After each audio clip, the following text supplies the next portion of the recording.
J'ai découvert que Dieu est la personne la plus incomprise sur Terre.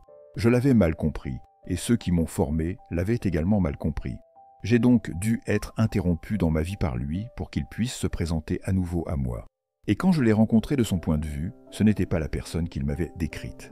Il m'a également montré sa grande image. Son image était complètement opposée à celle que j'avais apprise et que j'avais été entraîné à croire.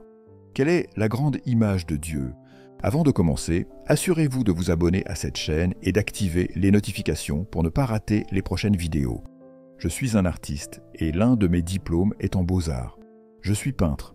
Je peins parfois des images et quand je peins, c'est très important. Si vous êtes artiste, vous remarquerez que l'image est déjà terminée dans votre tête. Donc, peindre sur une toile, c'est commencer ce qui est déjà terminé. C'est pourquoi il est très important de ne pas juger un artiste pendant qu'il travaille, car tout ce que vous voyez est le début d'un processus qui est déjà achevé dans son esprit. La fin est toujours dans votre tête. C'est pourquoi je suis convaincu que rien sur Terre n'est plus puissant qu'une idée, car les idées existent dans l'esprit. Les idées façonnent notre environnement. La chaussure à vos pieds était une idée. Les vêtements sur votre dos étaient une idée dans la tête de quelqu'un. Cette chaise sur laquelle vous êtes assis était une idée. Ce bâtiment était une idée. Tout simplement, cette réunion était une idée avant que nous y participions. Nous croyons tous en quelque chose. La véritable question est, croyez-vous en la vérité ? Car le simple fait de croire en quelque chose ne le rend pas vrai. C'est pourquoi je suis très sceptique en matière de théologie, parce que les idées théologiques sont des produits de la culture. Ce que j'essaie de faire depuis mes 38 dernières années de travail, c'est de trouver la vérité. J'ai exploré de nombreuses voies différentes. Mon objectif est de me rapprocher le plus possible de l'esprit de la source d'information. Autrement dit, je veux apprendre le pré-réglage et non le concept, car si je peux obtenir le pré-réglage, le concept viendra naturellement et le système de croyance pourra être corrigé. Je veux donc remonter à la source et pénétrer l'esprit de celui qui a tout créé. C'est pourquoi je ne suis pas intéressé par les mains de Dieu, par les miracles par exemple. Ce qui m'intéresse, c'est l'esprit de Dieu. David, le grand roi d'Israël, est la seule personne à qui Dieu ait jamais dit ces mots. « Tu es un homme selon mon cœur ». Le mot « cœur » ici est le mot hébreu pour « esprit ». Tout le monde veut des miracles, tout le monde veut des bénédictions. Mais Dieu a dit à David, « Toi, tu veux savoir ce qu'il y a dans ma tête. Je t'aime bien. Je vais donc te révéler des secrets. » David a répété ces paroles à plusieurs reprises dans le psaume 119. Il dit « Enseigne-moi tes préceptes, montre-moi tes préceptes. Je veux apprendre tes préceptes, afin de tracer mon chemin avec justice dans le monde. Si je peux apprendre tes préceptes, alors j'aurai du succès. » Ce que David recherchait, c'était l'idée avant le concept. Il voulait connaître l'image originale de Dieu.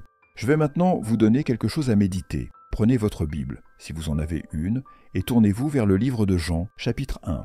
Jean est un grand penseur qui tente de présenter Jésus au monde à travers sa propre perspective.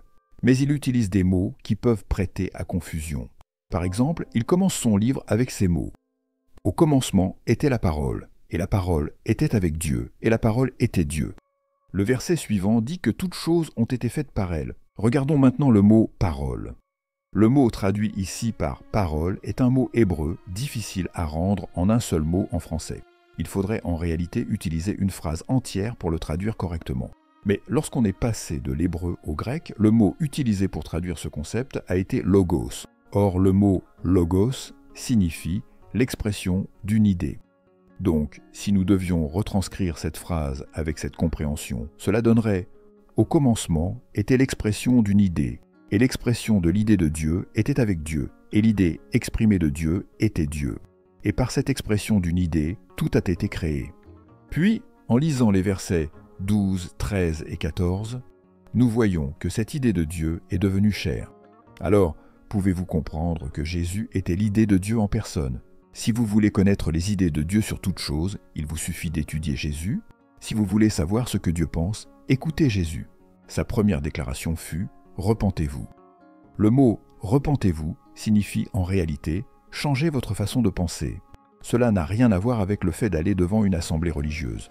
Se repentir signifie changer la façon dont vous avez été formé à penser. Pourquoi ? Parce que le royaume des cieux est arrivé. Mais lorsque j'utilise le mot « royaume », cela pose un problème ici. Alors, lorsque Jésus dit « Que ton règne vienne », nous avons un problème. car vous n'avez aucune idée de ce qu'était réellement l'idée de royaume. Qu'est-ce qu'un royaume? Quel est son concept? De quoi parle-t-on exactement? Et comme nous n'avons pas cette compréhension, nous avons créé une religion appelée christianisme. Car, dans notre culture, il n'y a plus de véritable concept du royaume. Mais quelle était l'idée originale de Dieu? Toute la Bible parle d'un roi, d'un royaume et d'une famille royale. C'est tout. La Bible parle uniquement de cela, un roi, un royaume et une famille royale. Si vous lisez la Bible, vous ne trouvez jamais Dieu s'appelant président, maire ou même sénateur. Il ne s'appelle même pas premier ministre. Il utilise le mot roi. David proclame « Ouvrez les portes et laissez entrer le roi de gloire ». Qui est le roi de gloire? Le Seigneur des armées. Il est le roi de gloire, le Seigneur fort et puissant. Il est le roi de gloire, le Seigneur puissant dans la bataille. Il est le roi. Juste roi, roi, roi. Le problème, c'est que dans votre culture, il n'y a aucune notion de royauté. Vous avez été éduqué sans aucune trace de ce concept. Pourtant, vous lisez une Bible qui parle d'un roi et d'un royaume. Pas étonnant qu'il y ait tant de malentendus, menant à de fausses conclusions et à des systèmes de croyances contaminés. Maintenant, écoutez-moi bien. Avant de vous laisser, je veux vous parler de l'expérience de vivre dans un royaume et vous expliquer pourquoi cette semaine est probablement l'une des plus importantes de votre vie. Nous allons redécouvrir les concepts bibliques originaux, ceux qui ont été déformés par les cultures modernes. Mais comprenez bien ceci, Dieu a été le premier à créer un royaume. Il s'appelle le royaume des cieux. Psaume 115:16. Les cieux sont les cieux de l'Éternel, mais il a donné la terre au Fils de l'homme. Dieu est le roi des cieux et il a décidé d'étendre son royaume au monde physique. Dieu invisible veut étendre son royaume invisible au monde visible. Pour cela, il a créé l'univers et choisi un endroit précis dans cet univers, la terre. Il a alors déclaré « Faisons l'homme à notre image, selon notre ressemblance, et qu'il domine sur les poissons de la mer, sur les oiseaux du ciel, sur le bétail, sur toute la terre et sur tous les reptiles qui rampent sur la terre. » Genèse 1:26. Dieu a créé la terre pour une raison. Il voulait étendre l'influence de son royaume au monde physique. Vous êtes issus de Dieu, vous êtes esprit. Mais pour que vous puissiez gouverner la terre, il a dû vous mettre dans un corps physique, un costume terrestre. C'est ainsi qu'en Genèse 2:7, Dieu a façonné l'homme à partir de la poussière de la terre et lui a insufflé son souffle de vie. C'est ce qui fait de vous un être légalement présent sur cette terre. La seule créature à qui Dieu a donné l'autorité sur la terre, c'est l'humain. Il dit « Ils domineront ». Un humain est une combinaison étrange, un esprit dans un corps physique. C'est la seule créature à qui Dieu a donné la domination officielle sur la terre. Ainsi, tout esprit sans corps est illégal sur terre. C'est pourquoi, quand une personne meurt, son esprit doit partir. Vous ne voyez pas votre grand-mère décédée en rêve, mais un démon imitant son apparence. La Bible appelle ces esprits des esprits aux familiers, car ils connaissent le comportement des personnes décédées et s'en servent pour tromper. Toutes ces histoires de fantômes que vous voyez à la télévision ne sont que des illusions qui font de l'argent. Maintenant, revenons au but premier. Dieu vous a donné la domination sur la terre. Le mot « domination » en hébreu est « rada » qui signifie « royaume ». Dieu a dit qu'ils aient un royaume. Le problème, c'est que dans votre culture, l'idée même de royaume n'existe pas. Vous vivez dans une démocratie ou une république alors que la Bible parle d'un royaume. Un royaume, c'est l'influence dirigeante d'un roi sur un territoire. Il y impose sa volonté, ses lois, ses principes, afin de produire une culture et un peuple qui reflètent tant sa nature. Un royaume est donc complètement différent d'une démocratie. Pourtant, ceux qui lisent dans la Bible aujourd'hui l'interprètent avec une mentalité démocratique, déformant ainsi son message. Voilà pourquoi, chaque matin, en Amérique et ailleurs, la Bible est en danger. Elle est lue avec des concepts totalement étrangers à son essence. Dieu a dit qu'ils aient un royaume.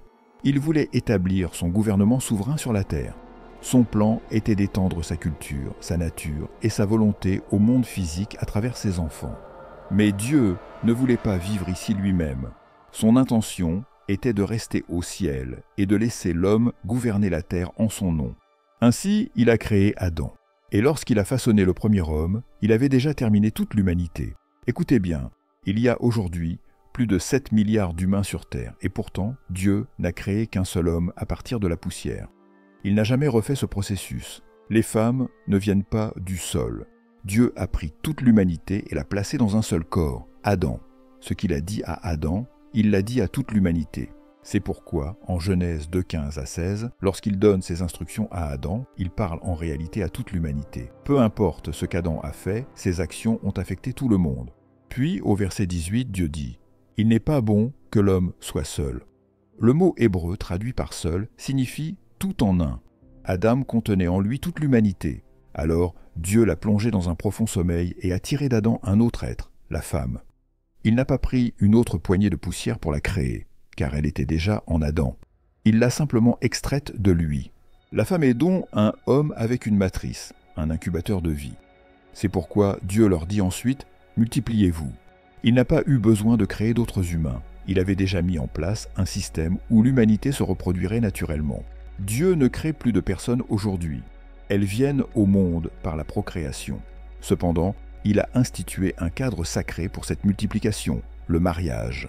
Le mariage protège la dignité du processus de reproduction et assure l'équilibre émotionnel, social et spirituel des êtres humains. Puis, après avoir tout mis en place, Dieu donne un dernier ordre à l'humanité. Dominez sur la terre. Autrement dit, établissez mon royaume sur la terre. Maintenant, suivez-moi attentivement. Regardez ça. Il a créé cette merveilleuse planète, nous a placés dessus et nous a dit que le royaume était dessus. Je veux vous expliquer avant de partir comment les royaumes s'étendent. Tous les royaumes s'étendent, toutes les équipes s'étendent, parce que la gloire d'un royaume repose sur son territoire. C'est pourquoi tous les royaumes s'étendent. Quand un royaume s'étend, cela s'appelle une colonisation. Lorsqu'un royaume prend un territoire et y impose son influence, cela s'appelle une conquête. Je suis né dans une colonie en 1954. À cette époque, les îles des Bahamas n'étaient pas un pays. Je ne suis pas né dans un pays. Je suis né dans ce qu'on appelait une colonie d'un royaume qui existait depuis plus de 259 ans. Je suis né en adorant un roi et une reine. Donc, quand je lis la Bible, je comprends tous ces mots, et cela a du sens pour moi.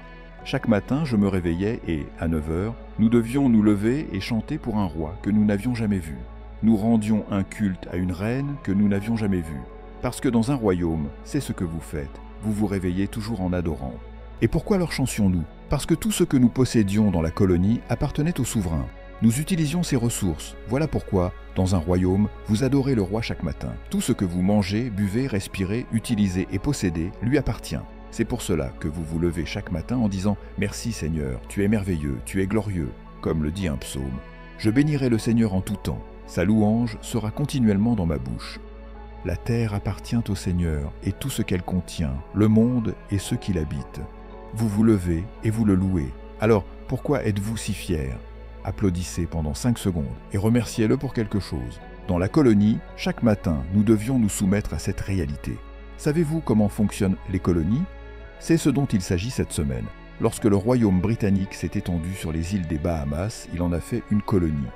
De la même manière, les Français ont pris Haïti et en ont fait une colonie, les Portugais ont pris le Brésil et les Espagnols ont colonisé Cuba et la République dominicaine. Quand un royaume prend un territoire, il établit une colonie. Comment cela fonctionne-t-il ? Voici un secret. La première chose que fait le roi lorsqu'il prend le contrôle d'un territoire, c'est d'envoyer un représentant directement issu de sa cour royale. Le roi d'Angleterre, par exemple, choisissait un Anglais blanc et l'expédiait aux Bahamas pour y vivre parmi nous. Son rôle était de nous transformer. Il allait été envoyé dans une île appelée Nassau, où j'ai vécu. Ils lui ont construit une magnifique demeure, la grande maison que je vous ai montrée. Dans chaque colonie, le royaume construisait une maison pour le gouvernement. Cette maison était réservée aux gouverneurs. Les Français l'ont fait, les Portugais l'ont fait, les Espagnols l'ont fait, et les Britanniques l'ont fait. Chaque royaume étendait son influence en envoyant un gouverneur. Pourquoi l'appelait-on gouverneur ? Parce qu'il représentait le gouvernement présent. Dans votre culture, le mot « gouverneur » a une signification différente. Dans votre pays, vous élisez un gouverneur. Mais dans un royaume, le gouverneur est nommé par le roi. Il n'y a pas d'élection. Dans un royaume, le gouverneur dirige toute la colonie. Cet homme est entré dans notre vie et a tout changé. Il a d'abord supprimé notre langue. 99% des gens de mon pays me ressemblent. Nous parlions donc une langue africaine. Mais lorsque le gouverneur est arrivé, il a interdit notre langue maternelle et nous a imposé ce qu'on appelait l'anglais du roi. Pourquoi ? Parce que la première chose que l'on doit contrôler pour imposer une culture, c'est la communication. Alors, le gouverneur a pris notre langue et nous en a donné une autre. Ensuite, il nous a enlevé nos vêtements traditionnels.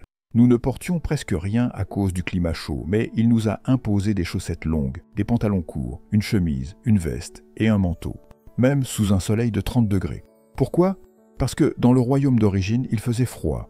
La troisième chose qu'ils nous ont prise, et c'est très important, c'est notre histoire. Pendant 258 ans, l'homme blanc a détruit notre histoire africaine. C'est ce que font les royaumes. Ils suppriment votre histoire et la remplacent par la leur. Il nous était interdit d'étudier notre propre passé. À 6 ans, je pouvais nommer toutes les reines d'Angleterre. À 9 ans, je pouvais réciter Shakespeare par cœur. À 15 ans, je connaissais l'histoire de chaque roi anglais, leur date de règne et de mort. Ils nous ont donné leur histoire et ont effacé la nôtre. Voyez-vous comment un gouverneur fonctionne ? Il vous fait oublier qui vous êtes et vous donne une nouvelle identité. De la même manière, le péché vous fait oublier votre véritable origine. Mais quand le gouverneur du royaume de Dieu arrive, il restaure votre véritable identité. Le gouverneur vous enseigne la culture du royaume. Il change votre mode de vie, votre alimentation, votre manière de penser. Il transforme toute la société. C'est ainsi que fonctionne le royaume de Dieu. La terre a été créée pour être une colonie du ciel. Dieu a envoyé un gouverneur depuis sa cour céleste pour vivre ici et établir son influence. Mais quand Adam a déclaré son indépendance du royaume, il est devenu son propre gouvernement. Savez-vous ce qui se passe quand une colonie devient indépendante ? Le gouverneur est rappelé et le pays se retrouve livré à lui-même. C'est exactement ce qui s'est passé avec l'humanité. Dès que l'homme s'est séparé de Dieu, il a commencé à créer ses propres lois, sa propre logique, sa propre philosophie. Et qu'a-t-il fait en premier ? Il a tué son propre frère. Voilà pourquoi Jésus est venu. Il est venu restaurer le royaume de Dieu sur la terre. Il a dit « Que ton règne vienne, que ta volonté soit faite sur la terre comme au ciel. » Jésus n'est pas venu fonder une religion. Il est venu établir un royaume.